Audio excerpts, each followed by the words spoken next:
Homes don't fail to sell. They fail before they ever hit the market. And if you're selling in Ottawa right now, getting these five things wrong could actually cost you tens of thousands of dollars. Look, I see sellers make the same mistakes over and over again in Ottawa. And honestly, it kills me because it's costing them real money. Homes that should be selling for asking price end up getting sitting on the market for weeks. Properties that should get multiple offers, they end up with lowball offers all the time. But here's the good news. All of this is totally preventable. These five steps I'm about to show you will put you ahead of probably 90% of Ottawa sellers, and they don't cost you anything except a little time and strategy. So let's dive in. So, step one, price based on active competition, not on emotion. The problem, okay, so the biggest mistake I see um, Ottawa sellers make, pricing based on what they want to get instead of what the market would actually pay. And I totally get it. You love your home, you put money into it, you've got memories there, what is what it's worth to you. But buyers, they don't care about any of that, honestly. Here's what actually happens. A buyer goes online and searches for homes in Canada between 600,000 and 650,000. Your home pops up at 649,900. So do 15 other homes. And the buyer, they click on the ones that look like the best value based on the photos, the location, and the features. So if your home is sitting there priced 20 grand higher than similar homes, which, with better staging or nicer updates, you don't even get the showing. You're not even in the ballpark. They're not even thinking about your home. They've already passed it way long ago. You're just completely invisible at this point. Right now in Ottawa, we've got more inventory than we did 6 months ago in most price ranges, and buyers have options. If you're priced even 3 to 5% above the competition, you're basically off their radar completely, and they're ignoring your home altogether.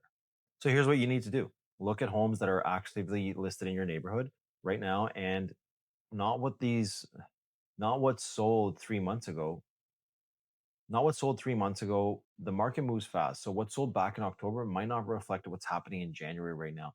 And working with your agent to price at market or maybe even slightly below to create some urgency, because here's what happens. A home priced, at 625,000 that gets, you know, three offers in a week will often sell far more than a home that was priced at, 650,000 and sat for weeks or months, right? Like let's say that home at 650,000 sat for 30 days and it might eventually drop to 615,000.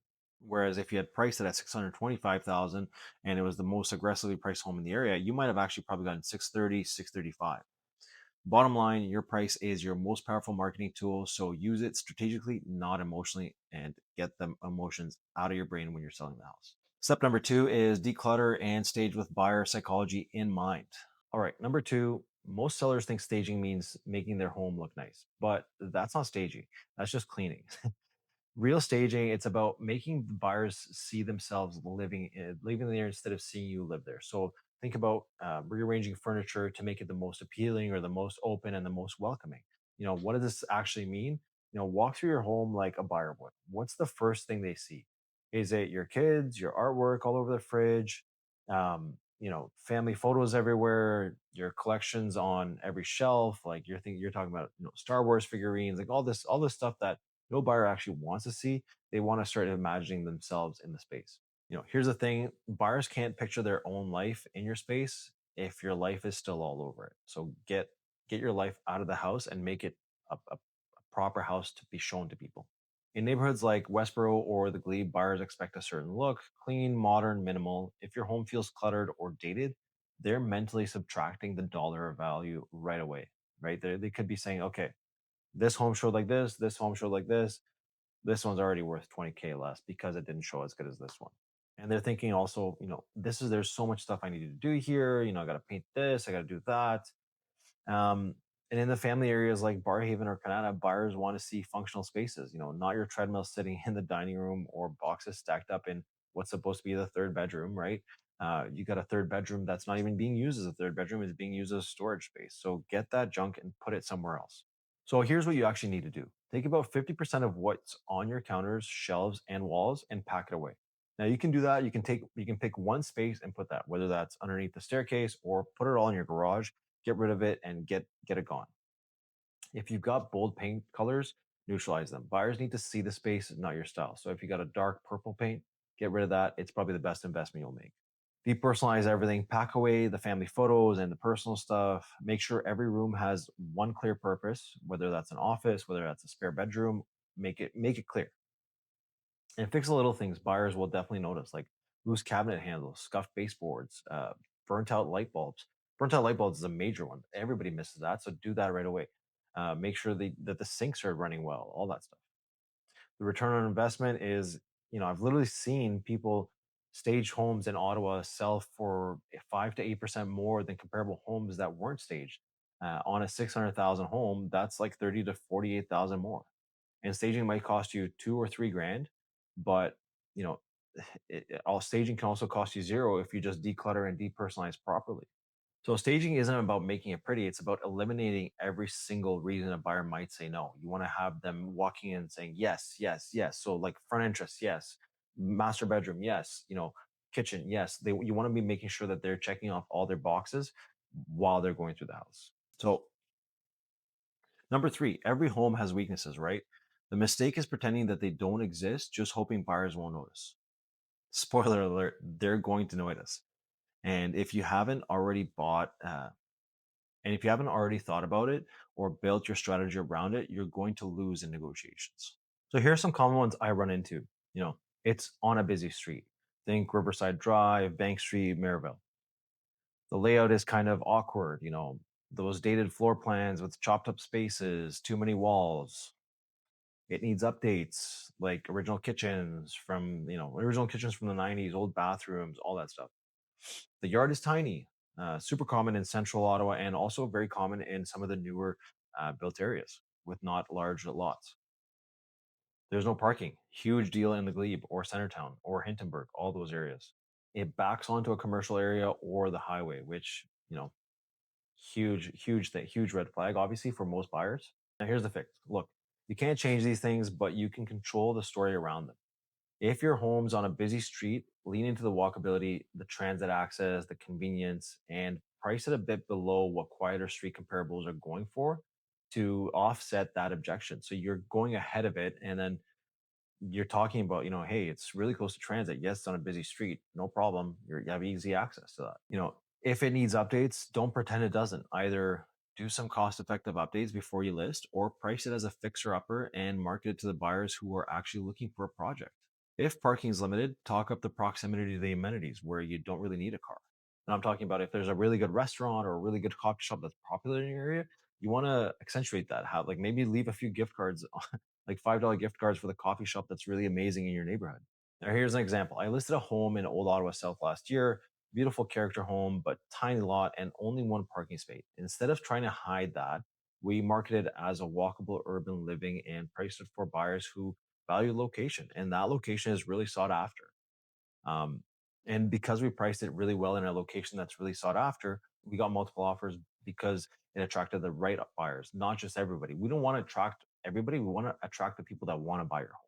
So the key takeaway in all this is know your home's weakness before the buyers do and have a plan for every single one of those weaknesses. And spoiler alert, guys, there is no home without any weaknesses.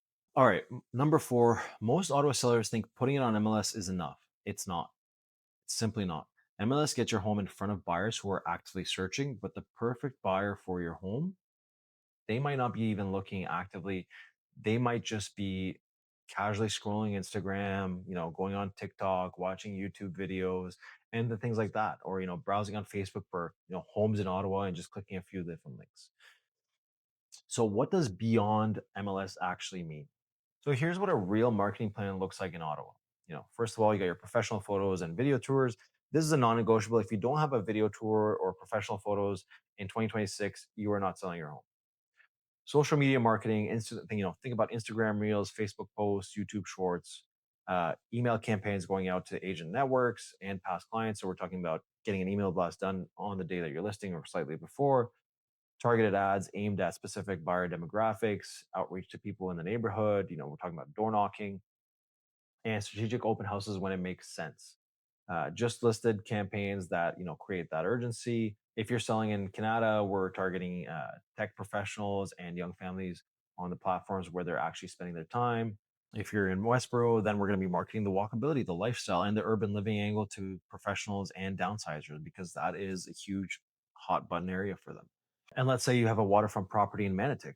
We're running targeted ads. We're going to be running targeted campaigns to people searching for Ottawa waterfront homes and luxury properties, all things like that. So there's so many different aspects when you're marketing a property. Homes that are marketed well get more showings. More showings lead to more offers, and more offers, that means the better prices for you. Now, MLS gets you seen, but strategic marketing is what actually gets you sold. And you got to keep that in mind. It's not about just filling out the paperwork, throwing it up on MLS, and crossing your fingers, hoping it sells. That is not a business plan. You don't hope with a business plan. Number five, this is a big one. Most sellers just list on some random Tuesday and hope for the best. That's not a strategy, guys. Why does launch timing matter? The first week your home is on the market is the most important week. That's when buyers' interest is at its peak. That's when agents are watching your new listings or watching for new listings. That's exactly when you have the most amount of leverage. And I've seen it time and time again. Typically, if we sell in the first week, we either get asking or way more than that. But if you launch poorly, like let's talk about bad photos, you don't have the right price, unclear offer process, you just waste all of that momentum. And once a home sits for 10 to 14 days in Ottawa, buyers start asking themselves, what's wrong with it? Why? How come this home's still available? It's sitting there. It's been 2 weeks almost. Is it getting action? They start asking themselves these questions, and they start asking their agent, "Hey, is this home getting the action?" Now, here's the game plan. Pick the right data list. Avoid long weekends, major holidays, random midweek drops. Thursdays, I typically like to launch on a Tuesday or a Thursday, more preferably the Thursday route. The Thursday route gives buyers the weekend to actually go see it, set an offer date or time, or something like, offers reviewed at 5 p.m. That's if you're pricing very aggressively, or just put 24 hours irrevocable on all offers, which means you have 24 hours to review any offers that come in. This creates any urgency and gets multiple buyers working at the same time. Pre-market to agents, that's a big one. We have a huge network. Let the agent community know it's coming before it goes live to the public. This doesn't mean it's going to sell before it hits the market, but it builds the anticipation because you don't know who's waiting for that property. Launch with everything ready on day one. So professional photos, full marketing, you got your feature sheets, the whole thing. You want the whole 9 yards on day one. Even in a balanced or slower Ottawa market, offer dates still work if you're priced right and the home shows well. So you could do offer dates, but I honestly like to go pricing it right and just do the 24 hours irrevocable. So I've seen the same house get one offer when it was listed as offers anytime and four offers when it had a clear offer date. So this is the difference sometimes, but you got to pick and choose which strategy you're going with. Same house, same price, different strategy. Now, a backup plan, and if you don't get offers on your offer date, you need a plan B. Are you dropping the price, adjusting terms, relisting with better photos?